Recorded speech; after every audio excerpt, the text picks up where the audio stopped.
comes to painting a room, failing to prepare is pretty much preparing to fail, especially when it comes to brand new walls like this. Now I'm in the study and we are almost ready for painting. To the naked eye you'd look at this and you'd say it's ready to go, but it really isn't, and I'll tell you why. When you've got fresh board up like this that's just been plastered, lightly sanded, you have a layer of dust, as you can probably see there. So there's that to do, clean down those walls. These walls are so thirsty when they're not prepared. If you went to go put your top coat on before you put the undercoat on, it would just soak straight in. You would end up having to do 5 or 6 coats just to get the colour texture that you want. And that is a huge waste of paint, time, effort. So what we're going to do here is I've got on the skirts, there's nail holes where it's all been attached. I've got to fill those, I've got to sand them back. Then once I've done that, I'm going to put primer on the walls, undercoat, if you will. Now, what is so important about undercoat is it seals the plasterboard so that when you actually go to put your top coat on, you get that true first coat. You get your colour and it's an even distribution of it. So let's start off by getting these holes filled. Now, this is just regular spat filler. It's easy to use. You don't have to use too much. A lot of people use their finger with a glove on. Personally, I like to use this, mainly because it's just a bit safer and you just get a cleaner finish. And you just squeegee it on like that. Hole filled. See, that was easy, wasn't it?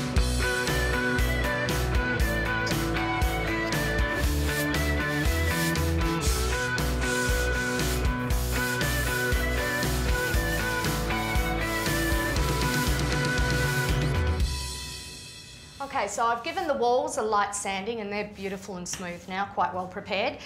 It's been a couple of hours since I put that spat filler on the skirting boards, and so that's quite dry. I can give that a sand. That looks good. Now, this is probably one of the most handy things you can have, a bag of rags. There is so much dust that gets on the floor. I mean, look at this.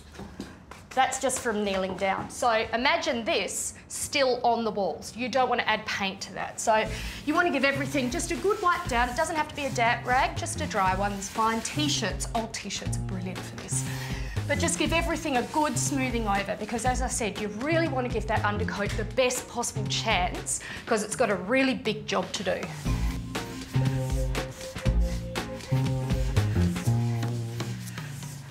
Okay, so we've ragged, we've sanded, we've spat, and now we're ready to go and put some undercoat on these walls. Now, one thing that a lot of people think with undercoat is that you don't have to stir it because there's no colour pigment in it. And to be really honest, that could not be further from the truth because undercoat has so many properties that help it seal and bind and also help just protect it from staining and all sorts of things. So you really do need to stir it about 5 minutes, which isn't so bad. It's a good arm workout. It's actually a really good arm workout at taking. But the good part is the undercoat is now completely stirred and prepped and ready to go, which is great. So what I am going to do now is use my little painting bucket, take a good big scoop of my paint, rather than just try and tip it into my paint tray. Pop it on the T-shirt there, and I'm going to just start cutting in. I'm going to do the skirting boards first, and then probably about 5 centimetres up the wall, just to help with getting that coverage nice and thick. I mean, you're going to so much trouble to do this properly. You really do want to make sure you cut in before you do your entire wall. And you can see because we've prepped the surfaces already and made sure that all of our little nail holes are sanded and filled, we don't have any gaps. You know, the good thing about this undercoat, look how thick it is. It really does cover up a whole myriad of sins. So now we're up to the stage of rolling, which is great. Now, you want to use a medium nap roller. It's the best one for making sure that you get good coverage, plenty of paint or undercoat onto your roller, and then you want to start from the top and then work your way down, even distribution, and then back up again.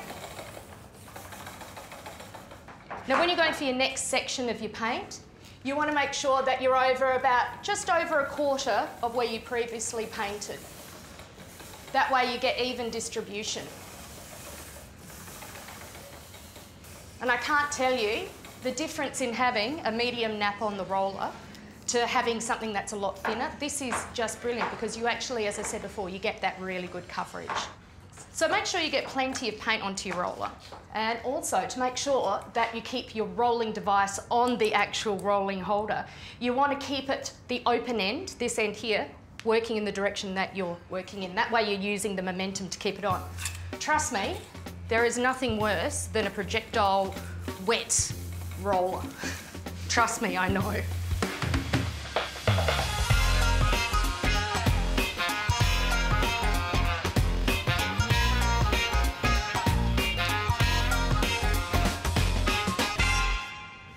Okay, it's looking really good. It's been about half an hour, so it's touch dry now. And then we know that we have given these walls the best possible chance at receiving a true colour when we put our top coat on. It's going to look great.